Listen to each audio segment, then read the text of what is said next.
Friends, Britain needs a strong Labour Party.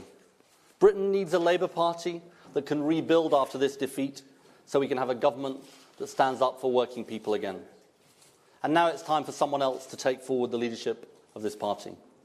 The ballots are out and voting is underway in the Labour Party leadership election. Party members and official supporters have until the 10th of September to cast their vote. The contest will decide who of the four candidates will be the potential Prime Minister in 2020. The process has become electric with the dominance of the dark horse candidate Jeremy Corbyn. While he looks to be on course to win the leadership, we need to consider Corbyn's electoral strategy and the role of the voting system in determining whether his party will be electable under his leadership. Part of Jeremy Corbyn's appeal is his unconventionally radical and distinctive policy platform, which includes renationalising rail and energy companies, introducing rent controls, scrapping the Trident nuclear programme and university tuition fees, returning free schools and academies back to local authority control, and printing money to fund infrastructure projects. Given this platform, opinion is divided over his chances of winning in 2020. Some say he is too left-wing. Tony Blair has demanded that if your heart's with Jeremy, get a transplant. On the other hand, Corbyn supporters point out that Labour attempted a more centrist approach in May's election, and we all know what happened there. Jeremy, by contrast, who has an engaging personality that's not the product of privilege or spin, offers a distinct and exciting vision that can inspire voters, including those alienated by the new Labour years. Miliband, many would argue, inspired no one. Well, other than the Miliband fangirls, that is. Corbyn's strategy recognises that while Labour was 2 million votes behind the Conservatives, 15 million people did not vote at all, more than for any single party. It is his plan to appeal to this section of society. The second part of the strategy involves winning back old Labour voters who have strayed to UKIP over the last decade. So let's run a short exercise. By imposing Corbyn's electoral formula on 2015 general election data, we can simulate a hypothetical result for 2020. Now, this may be a little crude, but it gives us a reasonable statistical insight into Jeremy Corbyn's electability. So let's test a scenario where a Corbynite Labour Party is very successful in drawing in non-voters, converting 25% of the 15 million people. This is an extremely generous figure of 3.8 million new Labour voters. In addition to that, it is believed that roughly 500,000 ex-Labour voters drifted to UKIP, boosting Labour's vote tally by 4.3 million in total. And in the name of simplicity, a final assumption is that there is no other inter-party voter migration. So, what is the result? Does a Corbyn-led Labour Party in the best instance win a parliamentary majority? The answer? No. An initial estimate yields 309 seats for Labour, 16 short of the 325 needed, although this outcome does provide the opportunity for a confidence and supply deal with the SNP, leaving the Conservatives without a chance of forming a parliamentary majority.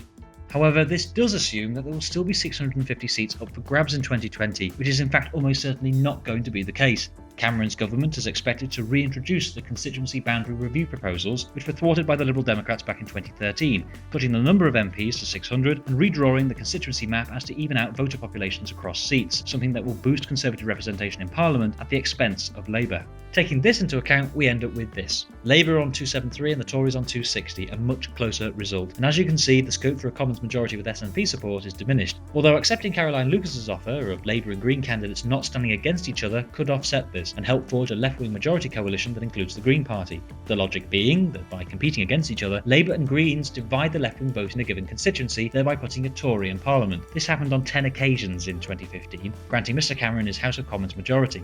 However, such a deal is unlikely to be accepted and would only have a limited effect on Corbyn's chances of getting into number 10.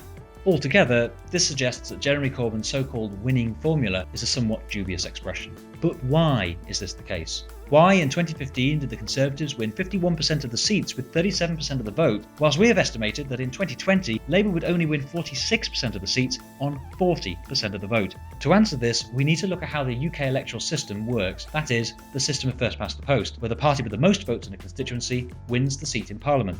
Imagine a country split into 7 constituencies, with 7 voters in each. Here, the Conservatives win the election because they win 4 seats, while Labour win 3. What's worth pointing out is the distribution of votes across the seats, in other words, their geography. The Conservatives attain the exact number of votes necessary to win their seats, whereas Labour picks up some surplus votes beyond the 4 needed to win in their constituencies.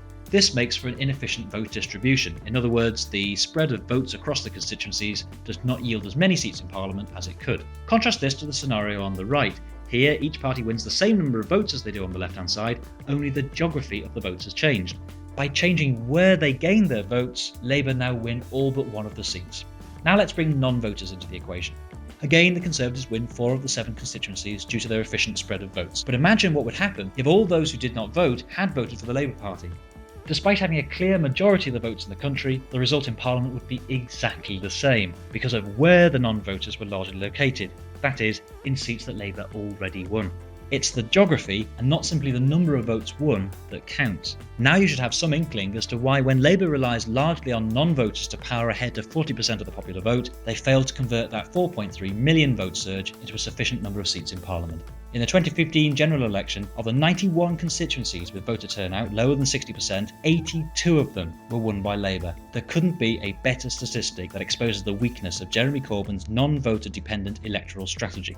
So the essence of why Jeremy Corbyn is unelectable is the arbitrary but decisive influence of geography in determining the outcomes of elections under first past the post. In light of this, we should be crying out for electoral reform in the UK. It almost goes without saying that the election of a government ought to be based on how many votes are cast and not where they are cast. Proponents of first past the post themselves believe the virtue of the system lies in making government accountable and responsive to the people, where voters can replace unpopular administrations with more popular ones. And yet, when it comes to a Corbyn-led Labour Party, the system prevents just that.